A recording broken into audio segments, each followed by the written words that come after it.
I say paths to modernization, मतलब modern किस चीज को बोला गया। हमने जब हिस्ट्री को स्टार्ट किया, हम तो अभी 11th में है, तो जहां हमने स्टार्ट किया था, basic writings, the understanding, how people interacted, how areas formed, how it transform from rural to city towns. फिर कुछ हमारे ऐसे चैप्टर्स थे बीच में जिसमें हमने पढ़ा है कि जो यूरोपियंस थे, why they shifted from Europe to US, Australia. एक हमने चैप्टर पढ़ा था डिस्प्लेसिंग इंडिजीनियस पीपल्स, यानी कि डिस्प्लेस मतलब उनको फोर्स किया गया था कि वो लोग अपनी जगहों को छोड़ दें, जिसमें हमने नॉर्थ अमेरिका के कुछ ट्राइब्स के बारे में पढ़ा था, कुछ ट्राइब्स के बारे में हमने पढ़ा था इन अदर एरिया। ये एक पूरा टाइमलाइन था जो हमें बताता है कि जो आज हम लोग जहां पहुंचे हैं, 2025 हम तो अभी हैं, but we are not here talking about 2025, we are talking about the modern era, जिसमें एक प्रॉपर सिस्टम आया, whether it was monarchy, whether it was dictatorship, aristocracy, where there was a power of the religion, church, कुछ rules, then introduction of print, introduction of industries, जो हमने यहाँ पर नहीं पढ़ा है लेकिन उस वो एक इसका एक हिस्सा है, वो रास्ता है। जब इंडस्ट्रीज आई थी, let me tell you one thing, मतलब वो चैप्टर इनफैक्ट अभी तो 9th से भी हट चुका है in social science, long back, in fact it is now more than 10 years। There was one chapter in our history जिसमें हमें पता लगता है कि जो अभी मॉडर्न डे इंग्लैंड है, London, modern day Manchester, Bombay in India, why they formed, क्यों फॉर्म हुए थे, why Mumbai is called as the commercial capital और capital of India, why not any other. तो जो मुंबई हम आज बोलते हैं, that was because of the industries, the first textile mill that was established in Mumbai, then cities like Kanpur, then Chennai, Tamil Nadu में। तो ये जो सिटीज डेवलप हुई थी, they were because of industries, industry setup हुई थी, टेक्सटाइल मिल सेटअप हुए थे यहाँ पर, and there is a long history. फिर कैसे ट्रेडर्स आए, कैसे it became one of the most prosperous cities in India. Similarly, in London.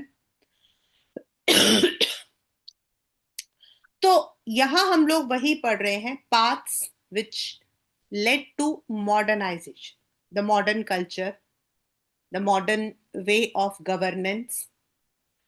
East Asia at the beginning, east Asia आपका चाइना जो ईस्टर्न साइड में आ जाता है, at the beginning of 19th was dominated by China. The Qing dynasty, heir to a long tradition, seemed secure in its power, while Japan, a small island country, seemed to be locked in isolation. वो चारों तरफ से पानी से घिरा है, तो normally Japan को उस वक्त में, जापान अगर बाहर आया था तो इट वाज ओनली व्हेन जो आपका हिरोशिमा वाला हुआ था अटैक, उसके बाद it started its main process. अभी भी they are isolated, not very active. अगर आप देखोगे कोरिया के बारे में आप पढ़ोगे, बहुत सारा पढ़ते हो, south Korea, north Korea, US, but you will not be that much well aware about Japan. Yet, within a few decades, China was thrown into turmoil, unable to face the colonial challenge. The imperial government lost political control, was unable to reform effectively, and the country was convulsed by civil war. वहां पर अगर हम कहते हैं ना, later on Confucius, उसके बाद communist party जब फॉर्म हुआ, तब से चाइना के अंदर आपकी स्टेबिलिटी है। Japan, on the other hand, was successful in building a modern nation state, an industrial economy, and even establishing a colonial empire by incorporating Taiwan and Korea. It defeated China, the land that had been the source of culture and ideals. And in 1894, and Russia, a European power in 1905. तो इस तरीके से हम लोग वहां पर पहुंचते हैं. The Chinese reacted slowly and faced immense difficulties as they sought to redefine their traditions to cope with the modern world. China के बारे में आप लोग अपने मतलब आप अपने 12th में भी you will be reading in the political science, but that would be completely from the point of view of politics. लेकिन उसमें वो भी एक चीज बताते हैं कि चाइना ने अपने पॉलिसीज में कितने चेंजेस किए थे.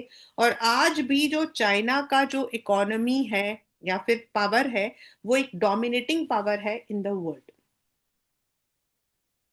And it is said that bye 2040 it may overtake even US. लेकिन ये जो सफर है, it was not one day. They found that they could achieve both objectives of removing inequalities and of rebuilding their country through the Chinese Revolution. As I said, Chinese Communist Party, आज भी वहां पर stability तब आई थी जब वहां पे एक Confucius then communist party establishment. And उसके बाद they have been trying. Of course हम लोग आउटसाइडर्स हैं, there might be some other problems also which we may not be aware. The Chinese Communist Party emerged from civil war in 49, and by the end of 70s Chinese leader felt that ideological system was retaining economic growth, retarding economic growth and development. एक time था China के अंदर जिसको हम बोलते हैं close door policy. यानी China ने अपने दरवाजे पूरी दुनिया के लिए बंद कर दिए थे. They isolated themselves from the entire world. उनको कोई मतलब नहीं था कौन क्या कर रहा क्या नहीं कर रहा. फ्रॉम पिन टू प्लेन उनका मानना था कि वो लोग अपने यहां पर बनाएंगे. And to some extent they were also successful, मतलब सक्सेसफुल भी थे. लेकिन लेकिन बाद में फिर से ये प्रॉब्लम आई कि कैसे इसको मतलब ओपन डोर क्लोज डोर में क्या होता है, आपका इंटरेक्शन विद अदर कंट्रीज नहीं रहता है. आप कितना भी डोमेस्टिक मार्केट को सरवाइव करो, आपको इंटरनेशनल स्टैंडर्ड को मेंटेन करना पड़ता है. सो दे ओपनड देयर डोर्स, जिसको हम कहते हैं ओपन डोर पॉलिसी. और उसके बाद आज चाइना जो है अक्रॉस द वर्ल्ड एक डोमिनेशन है हर एक फील्ड में, हर एक फील्ड में.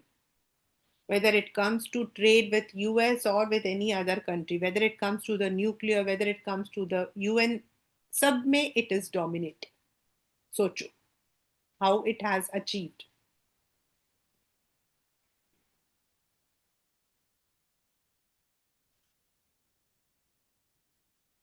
The Chinese reacted slowly, sorry.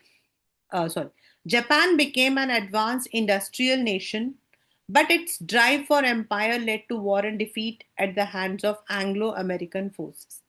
The US occupation marked the beginning of a more democratic political system, and Japan rebuilt its economy by 70s as a major economic power. और ये तब हुआ था जब US का जो मतलब जो हम लोग पढ़ते हैं, मेनली हम लोग ये पढ़ते हैं in our political science, that after the bombardment of Hiroshima and Nagasaki, Japan was secluded. उन्होंने लेकिन कुछ ऐसी पॉलिसीज अपने कॉन्स्टिट्यूशनल रूल्स बनाए थे जिसके according they wanted to rebuild themselves. And today Japan is far ahead in technology than anyone. और Japan की एक बहुत खासियत पता क्या है, वो ये है that they don't have any internal sources, like it's an island country. तो उनको बहुत सारी चीजें बाहर से इंपोर्ट करनी पड़ती है.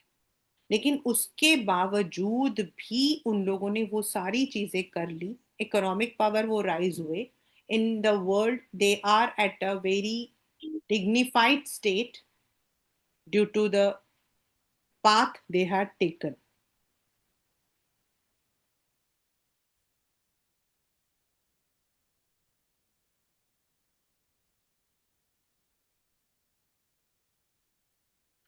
The Japanese path to modernization was built on capitalist principle and took within a world dominated by Western colonization. Its expansion was justified by the call to resist Western domination and liberate Asia. The rapid development underlined the strength of tradition in Japanese institution and society, their ability to learn and strength to nationalism. Already आपको मैं ये चीजें सारी बता चुकी हूँ कि उनका मेरा मतलब एज अ टीचर अगर मैं कहती हूँ तो बहुत अच्छा लगता है ये सुनकर कि कुछ ना होते हुए they are now one of the leading powers in the world. But उन्होंने अपने बिकॉज ऑफ दैट इंसिडेंट उन्होंने अपने कॉन्स्टिट्यूशन में भी कुछ ऐसे चेंजेस किए हैं जहां पर वो वॉर को सपोर्ट नहीं करते, even though they are very ahead in terms of defence, but they don't use it. It said that they are one of the happiest, अपने मतलब जो उन्होंने अपने कल्चर को ट्रेडिशन को लिया है, they try to implement those.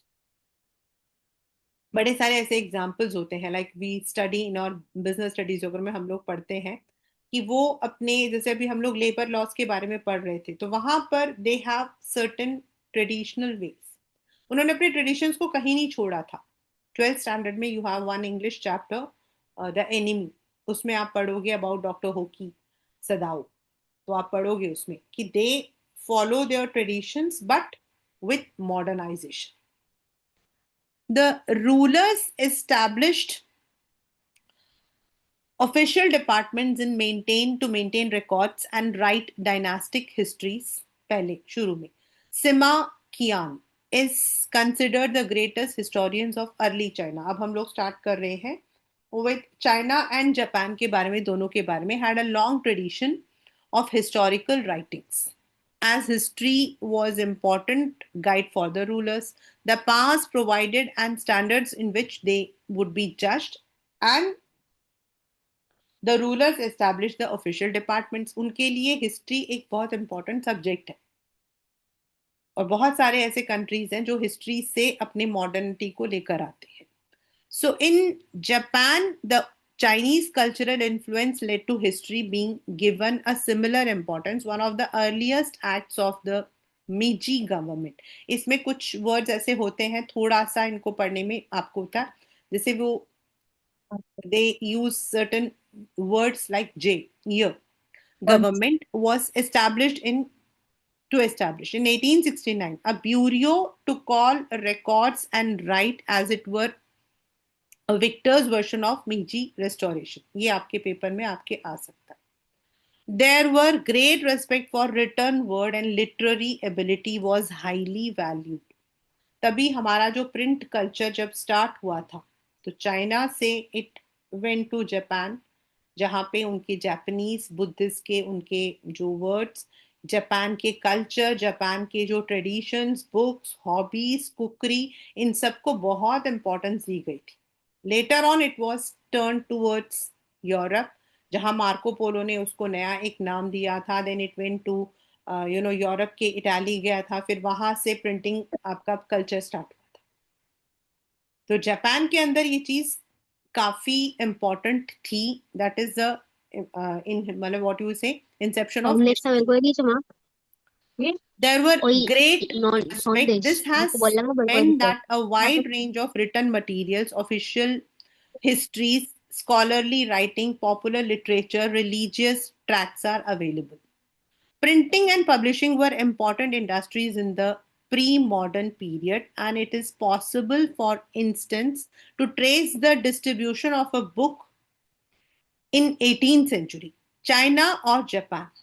Modern scholars have used these materials in the new and different ways. In fact, हमारे यहाँ पर हम लोग कहते हैं कि there were many scholars who came from China to study about Indian culture, वो लोग यहाँ पर आते थे, they use to go to the king, उनके कोर्ट में जाते थे, उनकी recordings are there with their, उनके उसमें है। ना हमने वो चैप्टर पढ़ा था सिल्क रोड, तो सिल्क रोड के अंदर भी वो जो एक ट्रैवलॉग में जो दूसरा इंसान होता है Norbu, he is from Beijing, that is from China, and he is using that kora, वो कोरा को यूज कर रहा है अपने स्कॉलरली परफॉर्मेंसेस के लिए। तो ये लोग जो है दे took the practical knowledge and they recorded it, which helped the further more जो पीपल थे या फिर जो रूलर्स थे उनको रूल अरे कर। हाँ थोड़ी तो कर देगा ना। Modern देखो scholarship तो आप has built up on the work of Chinese intellectuals such as Liang और कुमे, मैं पूरा नाम नहीं ले रही हूँ, one of the pioneers of modern history.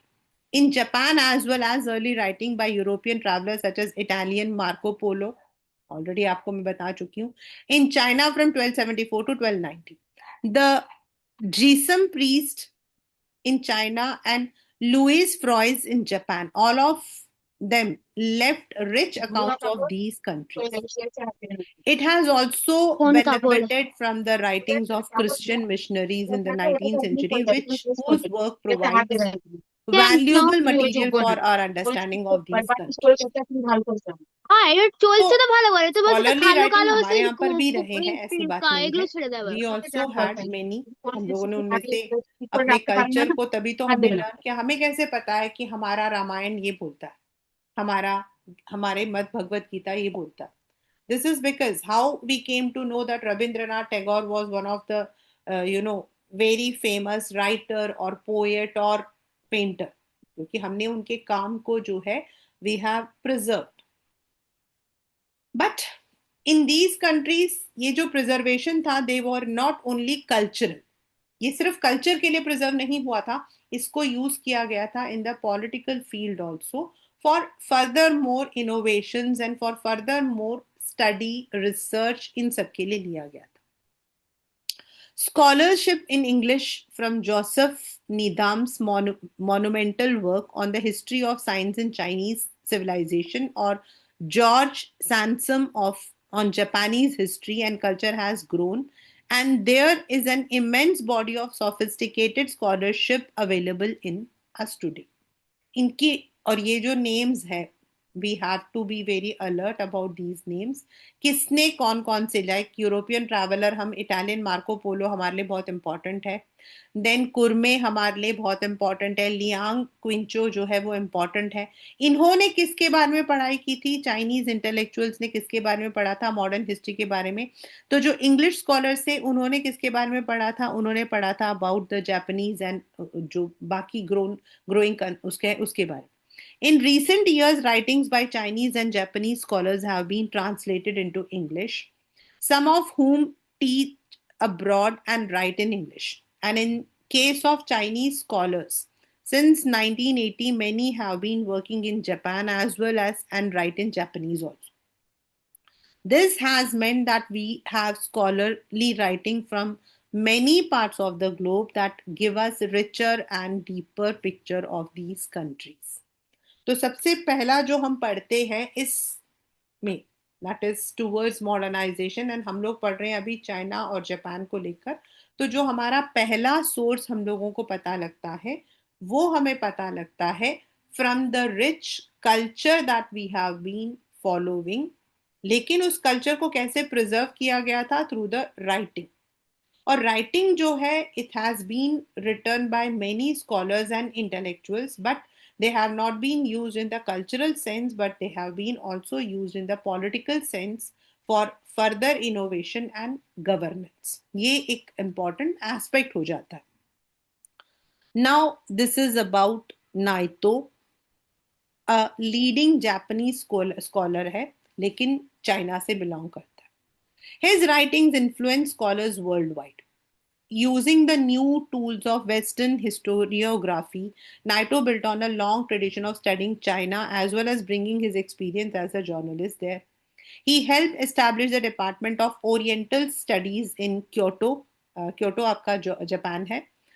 In Shinor मतलब कि he argued that Republican government offered the Chinese a way to end aristocratic control and centralized power that had been existing since the Sung dynasty. सबसे oldest dynasty है इनका जो Sung dynasty वगैरह.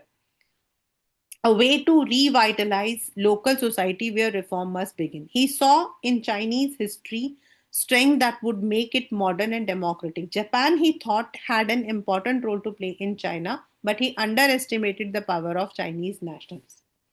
इसका सिर्फ एक ही प्रॉब्लम था और वो ये है कि इनका जो स्टडी था वो अंडर एस्टिमेट कर रहा था चाइना को. तो now let us start. China and Japan present marked physical contrast. China is a vast continental country that spans many climatic zones. The core is dominated by three major river systems, the Yellow River, ये याद रखना है, the Yangtze, Chang, and the third longest river आपकी. That is the Yellow River, Yangtze River, and Pearl River. ये तीन reverse बनाते हैं China को. जैसे हमारे यहाँ पर आपका गंगा हो गया, आपका ब्रह्मपुत्रा हो गया, इंडस हो गया, ये हमारे नॉर्दर्न बेल्ट को बनाते हैं वैसे. A large part of the country is also mountainous. इसमें माउंटेन भी है. Whereas जापान आपको पता है it's an island country. The dominant ethnic groups are Han and major language is Chinese, जिसको हम पुतोन गुआ बोलते हैं. But there are many nationalities such as Uyghur, Manchu, Tibetan. Tibet एक debatic area है. There has been. China has established আমার its দরজাটা একটু borders বন্ধ on করো না মা। Tibet, but there are আচ্ছা, certain, ঠান্ডা লাগছে তো কি করবো? একটু কাজ internal করবে না? fights going on. Of 12th standard में you have a separate topic on this. But अगर हम देखते हैं तो उइगार हुई, मांचू एंड तिब्बतन जो है वहां के नेशनलिटीज हैं. Aside from dialect such as Cantonese, Shanghainese, and there are other minority language. ये जो है मेन आपके लैंग्वेज है. आपने पढ़ा होगा शांघाई. तो शानगनीज एंड कैंटोनीज ये इनकी मेन लैंग्वेज है. हम तो चाइनीज जानते हैं लेकिन उसके अंदर भी इनकी वैरायटीज है. जैसे हम बोलते हैं हिंदी, तो हिंदी के भी आपको पता सब डायलेक्ट्स हैं. बिहार की हिंदी थोड़ी अलग होती है, महाराष्ट्र की हिंदी कुछ अलग होती है. If you go to what you call as Hyderabad, उनकी हिंदी थोड़ी अलग होती है. Chinese food reflects the regional diversities with at least four distinct types. हमारे लिए चाइनीज क्या है? वो नूडल्स हमारे लिए वही मेन है. मतलब हम हमारे लिए तो that is a main, but China का जो क्यूजीन है वो अलग है. As most overseas Chinese come from Canton area which includes dim sum, वो तो आपको पता है, momos, an assortment of pastries and dumplings. In north wheat is the staple food. In Szechuan, आपको पता है स्केजुआन इसी से आता है. Spices bought by Buddhist monks in the ancient period along with the silk route and chilies by Portugal traders in the 15th century have created a fiery cuisine. Normally हम लोग बोलते हैं कि जो चाइनीज क्विजीन होता है it's very bland, उसमें मतलब नमक मिर्च कुछ नहीं होता. लेकिन ऐसा नहीं है. देर आर सम पार्ट जहां पर वो मिर्ची भी खाते हैं. In eastern China both rice and wheats are eaten. और उनका राइस का आपको पता है द वे दे, मतलब उनका राइस का थोड़ा सा अलग रहता है. Japan bye contrast is a string of islands, the four largest being Honshu, Kyushu, Shikoku and Hokkaido. The ঠিক আছে না, আমি ओकिनावा चेन इज द ছবি দিয়ে सदर দিই। मोस्ट, सबसे नीचे, about the same latitude as Bahamas. Bahamas आपके, अगर आपने चप्पलों में देखा होगा ना तो वहां पर आपको ये बहामास वर्ड दिखेगा. More than 50% of the land area of the main island is mountainous and Japan is situated in a very active earthquake zone. सबसे ज्यादा यहाँ पर आता है, सबसे ज्यादा एक्टिव तो रहता ही है यहाँ पर. And you have the volcanoes also and it is an island. तो और बाकी प्रॉब्लम्स भी रहती हैं. हाँ, पास में कोरियन आइलैंड्स है आपके. These geographical conditions have influenced architecture. The population is largely Japanese, but कुछ Ainu and Koreans who were forcibly bought as labor when Korea was a Japanese colony. आपको मैंने बताया ना, जापान जो कोरियन कॉलोनीज है वो साथ पे ही है. मतलब there are areas from where you can easily see the Korean islands. Japan lacks a tradition of animal rearing. वहां पर एनिमल को रियर नहीं करते हैं. जैसे हमारे यहाँ पर कैटल है, गाय, बफेलो, ये वहां पे नहीं होता है. Rice is a staple crop and fish is a major source of protein. Raw fish, in fact आप किसी भी सदर्न ईस्टर्न कंट्री में जाओगे ना, आपको फिश फिश ऑयल वहां पे मिलता है. In fact they use fish oil as vegetarian option. मतलब अगर आप मलेशिया, जापान, इंडोनेशिया यहाँ पे जाओगे तो आपको जो मतलब मेनली आपका फिश वहां पे है. रॉ फिश, सशीमा और सुशी.